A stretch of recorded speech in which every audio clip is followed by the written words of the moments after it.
Zealoters, thank you for your love and support. I appreciate you all. A story has been moving through the global news cycle like wildfire. You have seen the headlines. Mali free jihadists in exchange for fuel, truce. They want you to believe that all in all, the savior, the protector, the unifier, the messiah, the king of kings, the most loved, General Assimi Goita, who promised never to negotiate with terrorists, has officially buckled. But before you buy into that narrative, we have to ask the hard question. Where did this story come from? Who are the anonymous sources?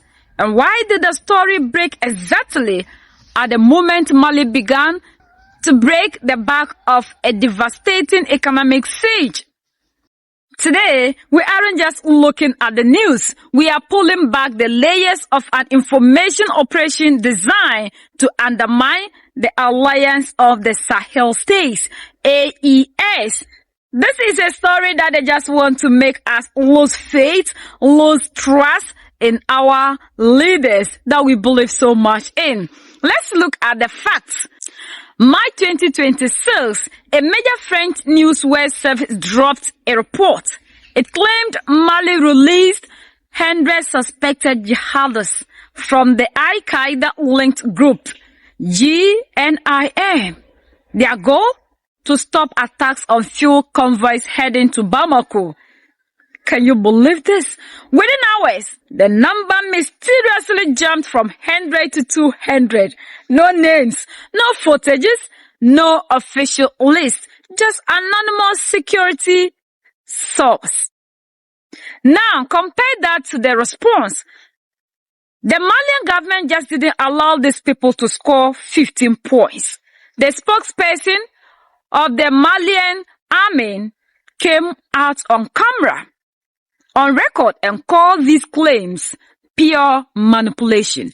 He stated clearly that their reports have been designed to destroy the trust between the Malian people and the defense force. Why is it that in the global media, an anonymous link gets the front page, but an official on-camera denier is buried at the bottom?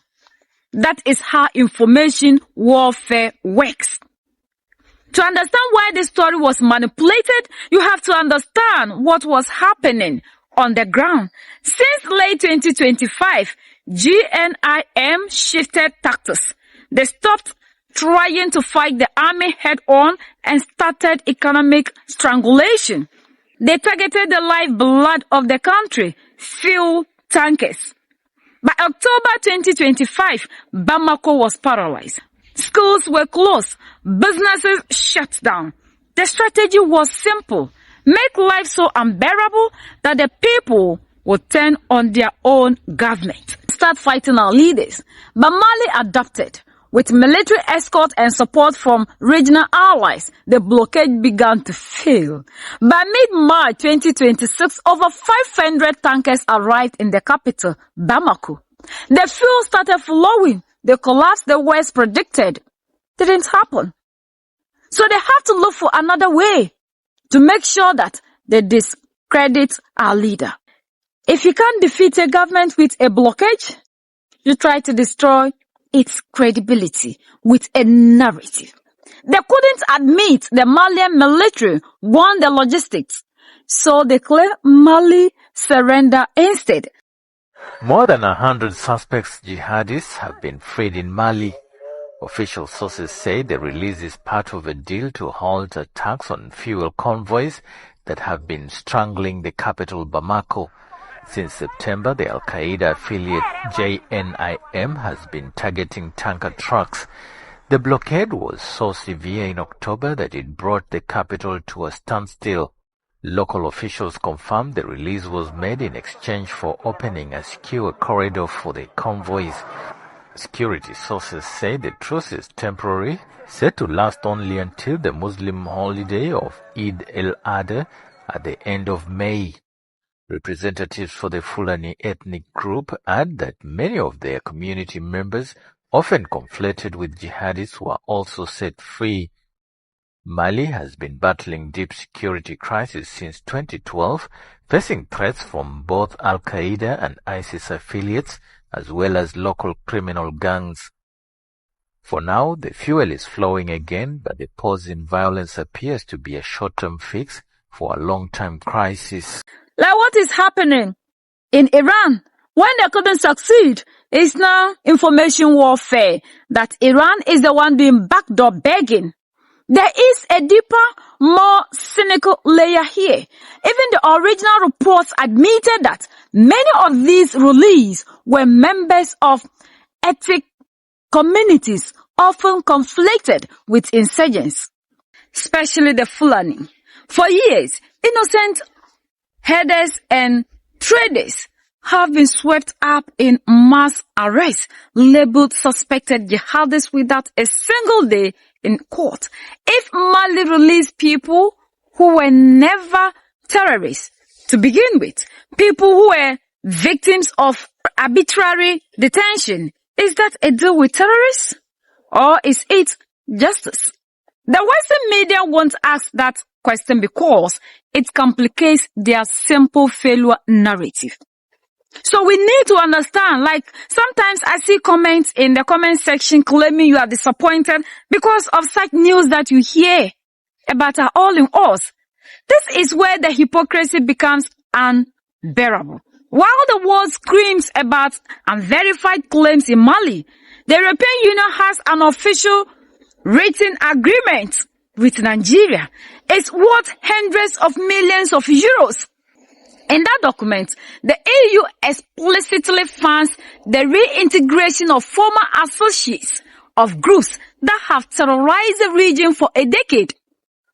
When Nigeria does it with EU money, it's called rehabilitation and conflict resolution. But when Mali is accused of it by anonymous sources, it is called a scandal. Why the double standard? Because the alliance of AES, Mali, Niger, and Burkina Faso have taken a stand. They refuse to treat armed criminals as stakeholders. And that independency is what the global powers cannot forgive. We have to understand and believe in ourselves instead of believing the narratives that these people give to us. The real story of March 26 is not about a secret deal. The real story is that Mali survived an economic siege designed to bring it to its knees. The battlefield today isn't just in the desert. It is in the headlines. They want you to doubt your leaders. They want you to believe the Sahel experiment is failing us. But as the fuel flows into Bamako, it's clear the strategy of strangulation has failed them woefully. What do you think? They haven't succeeded on their mission, so they needed to create something. And we need to understand that this is information era. These people will go to any length in order to make sure we lose trust, we lose our faith, we lose our hope in the alliance of AES. This is the latest June 1, so please do not forget to subscribe as we continue to center Africa in the global affairs. And please, the African youth, sometimes you leave comments in my comment section that I am not happy about. You come and tell me how you have lost trust, how they are doing this, based on the things that you have heard from the same people you are fighting against. So we ourselves need to understand that there's nobody that can tell the story of the African if we cannot start to believe and trust the people. They know the youth love these people so much. We see them as our heroes. So they created this fuel tanker whatever crisis and it didn't hold. And now they have to use information to make it look as if our leaders are now down on their knees begging. Like they are making it look like Iran is the one begging when we know very well they said every 32 seconds, boom, boom, boom, and they have to run for their own lives. Yet when they come on camera again the next time, they forget that they have told us that they have to run for their own life. And it was 32 seconds from 17 different angles, boom, boom, boom. When they were the same people who told us that the tanker or the carrier was on fire because of laundering. Yet they are not telling us that it was Iran's attack. And every 32 seconds, boom, boom, they have to run. This is what is happening. But it's like Africa, we are so blinded with certain things that we don't read in between the lines to know what these people are actually doing to us. So we need to be very careful the way we believe everything that they talk about. But we always have to listen to only one voice, and that is our leaders, and believe that the leaders in Mali, Niger, and Burkina Faso will never lead us to anything than freedom and liberation.